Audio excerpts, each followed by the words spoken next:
জয় শ্রীকৃষ্ণ। আজকে আমরা বরুতিনী একাদশী 2025 বৈশাখ মাসে কৃষ্ণপক্ষী বরুতিনী একাদশীর মাহাত্ম্য বিষয়ে জানবো। এই একাদশী রাখলে কি কি পাপ থেকে মুক্তি পাওয়া যায়, ইহলোকে পরলোকে তার কি গতি হয়, যে একাদশী শ্রবণ করে পাঠ করে তার কি পুণ্য ফল হয়, এই বিষয়ে জানবো শ্রীকৃষ্ণ যুধিষ্ঠির সংবাদে। বৈশাখ মাসে কৃষ্ণপক্ষে বরুতিনী একাদশী ব্রতের মাহাত্ম্য ভবিষ্যৎ পুরাণে যুধিষ্ঠির শ্রীকৃষ্ণ সংবাদে বর্ণনা করা হয়েছে।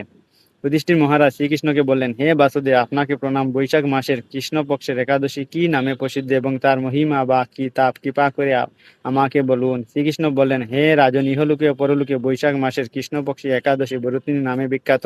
এই ব্রত পালনে সর্বদা সুখ লাভ হয় এবং পাপ ক্ষয় ও সৌভাগ্যের প্রাপ্তি ঘটে। দুর্ভাগা স্ত্রীলোক এই ব্রত পালনে সর্ব সৌভাগ্য লাভ করে থাকেন। ভক্তি ও মুক্তি প্রদানকারী এই ব্রত পালনে সর্ব সৌভাগ্য লাভ করে থাকেন। ভক্তি ও মুক্তি প্রদানকারী এই ব্রত সর্বপাপ হরণ এবং গর্ভবাস যন্ত্রণা বিনাশ করে। এই ব্রত প্রভাবে মান্ধাতা, ধুন্ধুমার আদি রাজারা দিব্যধাম লাভ করেছেন। এমনকি মহাদেব শিব এই ব্রত পালন করেছিলেন। 10,000 বৎসর তপস্যার ফল কেবলমাত্র এক বরুতিনী ব্রত পালনে লাভ হয়। যে শ্রদ্ধাবান ব্যক্তি এই ব্রত পালন করেন তিনি ইহলোকে ও পরলোকে সমস্ত প্রকার বাঞ্ছিত ফল লাভ করেন। হে নৃপশ্রেষ্ঠ, অশ্বদান অপেক্ষা গজদান শ্রেষ্ঠ। গজদান থেকে ভূমিদান, তা থেকে তিলদান, তিলদান থেকে স্বর্ণদান এবং তা অপেক্ষা ও অন্নদান শ্রেষ্ঠ। অন্নদানের মতো শ্রেষ্ঠ আর দান নেই। পিতৃলোক, দেবলোক ও মানুষেরা অন্নদানেই পরিতৃপ্ত হন। পণ্ডিতেরা কন্যাদানকে অন্নদানের সমান বলে থাকেন। স্বয়ং ভগবান গোদানকে অন্নদানের সমান বলেছেন। আবার এই সমস্ত প্রকার দান থেকেও বিদ্যাদান শ্রেষ্ঠ, কিন্তু যে এই বরুতিনী ব্রত পালনে সেই বিদ্যাদানেরও সমান ফল লাভ করে থাকেন। পাপমতী যে সব মানুষ কন্যার উপার্জিত অর্থের জীবন ধারণ করে পুণ্যক্ষয়ের তাদের নরক যাতনা ভোগ করতে হয়, তাই কখনো কন্যার উপার্জিত অর্থ গ্রহণ করা উচিত নয়। যে ব্যক্তি বিভিন্ন স্বর্ণালঙ্কার সহ কন্যাদান করেন তার পুণ্যের হিসাব স্বয়ং চিত্রগুপ্ত করতে অসমর্থ, কিন্তু বরুতিনী ব্রত পালনকারী কন্যাদানের থেকেও বেশি ফল লাভ করেন।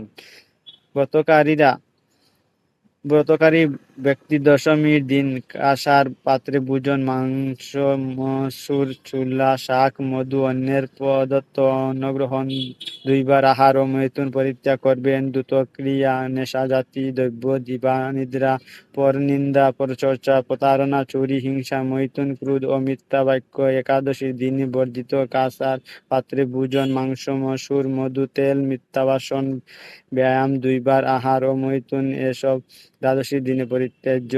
হে রাজন, এই বিধি অনুসারে বরুতিনী ব্রত পালনে সকল প্রকার পাপের বিনাশ এবং অক্ষয় গতি লাভ হয়। যিনি হরিবাসর রাত্রি জাগরণ করে ভগবান জনার্দনের পূজা করেন তিনি সর্বপাপ মুক্ত হয়ে পরম গতি লাভ করেন।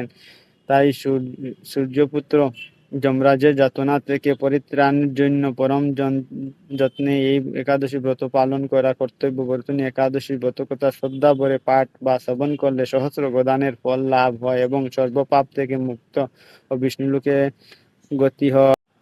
জয় শ্রীকৃষ্ণ সবাইকে। তো এখন আপনারা ব্রতের পালনের টাইমটা দেখে দিবেন। ব্রত পালনের টাইমটা 25 এপ্রিলের টাইমটা দেখে নেবেন। বাংলাদেশের টাইম আছে, ভারতের টাইম আছে। আর এই ভিডিওটা বেশি বেশি করে লাইক করবেন, কমেন্ট করবেন, শেয়ার করবেন। আপনার সবাইকে ধন্যবাদ।